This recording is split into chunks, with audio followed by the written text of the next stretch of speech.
नमस्कार, लोकमत न्यूज में आपका स्वागत है। केंद्र की नरेंद्र मोदी सरकार ने तमिलनाडु के निजी सेक्टर की लक्ष्मी विलास बैंक से निकासी की अधिकतम सीमा तय कर दी है। इस बैंक के ग्राहक 16 दिसंबर तक अधिकतम 25,000 रुपए ही निकासी कर सकेंगे।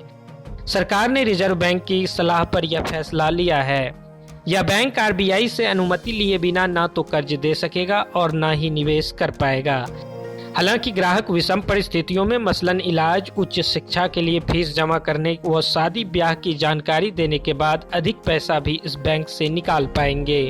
पिछले 3 वर्षों में लक्ष्मी विलास बैंक की वित्तीय स्थिति में लगातार गिरावट की वजह से भारतीय रिजर्व बैंक के अनुरोध पर वित्त मंत्रालय ने यह फैसला लिया है। नरेंद्र मोदी सरकार ने वित्तीय संकट से गुजर रहे निजी क्षेत्र के लक्ष्मी विलास बैंक पर अगले 1 महीने तक के लिए यह पाबंदियां लगा दी हैं। दरअसल नरेंद्र मोदी सरकार ने डीबीएस इंडिया के साथ लक्ष्मी विलास बैंक के अधिग्रहण की योजना की घोषणा की है। बैंक की खास्ता वित्तीय हालत को देखते हुए भारतीय रिजर्व बैंक की सलाह के बाद सरकार ने यह कदम उठाया है। आरबीआई के फैसले के बाद सिंगापुर की डीबीएस नकदी संकट से घिरे लक्ष्मी विलास बैंक के प्रस्तावित विलय के लिए डीबीएस बैंक इंडिया में 2500 करोड़ रुपए की पूंजी डालेगी। सरकार ने मंगलवार को लक्ष्मी विलास बैंक को 30 दिन के मोरेटोरियम के अंतर्गत रख दिया था। इसके बाद भारतीय रिजर्व बैंक ने नकदी संकट से जूझ रहे लक्ष्मी विलास बैंक का डीबीएस बैंक इंडिया लिमिटेड में विलय करने की मसौदा स्कीम की घोषणा की थी। डीबीएस इंडिया ने एक विज्ञप्ति में कहा है कि विलय का यह प्रस्ताव बैंकिंग रेगुलेशन एक्ट 1949 की धारा 45 के तहत भारत सरकार और आरबीआई को प्राप्त विशेष अधिकार के तहत आया है। इस प्रस्तावित विलय से लक्ष्मी विलास बैंक के ग्राहकों, जमाकर्ताओं और कर्मचारियों को स्थिरता मिलेगी। डीबीएस इंडिया ने कहा कि इस विलय से डीबीआईएल को देश में और खासकर दक्षिणी भारत में अपने ग्राहकों के आधार और नेटवर्क के विस्तार में मदद मिलेगी।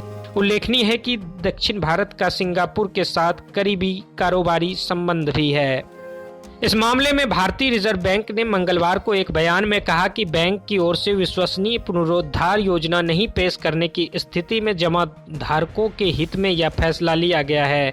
साथ ही बैंकिंग और वित्तीय क्षेत्र की स्थिरता के हितों का भी ख्याल रखा गया है।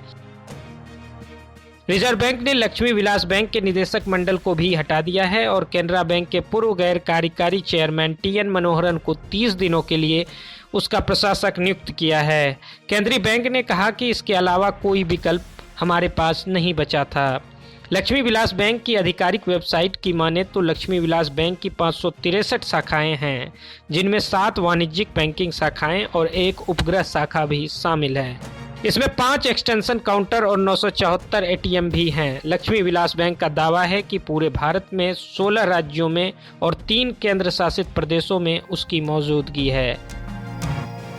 अगर ये वीडियो पसंद आया तो इसे लाइक कर दीजिए। अगर कोई सवाल और सुझाव है तो हमें कमेंट करके बताइए। बाकी देश और दुनिया की ताज़ा तरीन खबरों की अपडेट्स के लिए हमारे चैनल लोकमत हिंदी को सब्सक्राइब कर लीजिए। धन्यवाद।